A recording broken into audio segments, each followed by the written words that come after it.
एक बात समझ में नहीं आ रही कि अगर देश में भेदभाव खत्म करना ही मकसद है तो फिर कुछ लोगों को ही क्यों चुना गया। दरअसल 15 जनवरी 2026 से यूनिवर्सिटी ग्रांट्स कमीशन ने कॉलेजों और यूनिवर्सिटी में नए नियम लागू किए हैं और कहा है कि इससे जातिगत भेदभाव खत्म होगा। इन नियमों में अब एससी और एसटी के साथ ओबीसी को भी शामिल कर लिया गया है, यानी अगर उनके साथ किसी भी तरह का भेदभाव होता है तो वो उसकी शिकायत कर सकते हैं।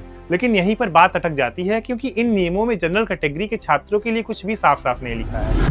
तो अब सवाल ये उठता है कि क्या जनरल कैटेगरी के छात्रों के साथ कभी शोषण नहीं होता, क्या उनके ऊपर कभी दबाव नहीं बनते। और सबसे परेशान करने वाली बात यह है कि पहले अगर कोई जानबूझकर झूठा आरोप लगाता था तो उस पर कार्रवाई होती थी, लेकिन नए नियमों में इस बात को पूरी तरह हटा दिया गया है। मतलब अब अगर किसी जनरल छात्र पर झूठा इल्जाम लगा दिया गया तो उसे ही सब कुछ झेलना पड़ेगा और सामने वाला बिना किसी डर के बच निकलेगा। यही वजह है कि लोग पूछ रहे हैं कि क्या ये सच में भेदभाव खत्म करने का तरीका है या फिर एक तरफा फैसला। आप क्या सोचते हैं, कमेंट में बताइए।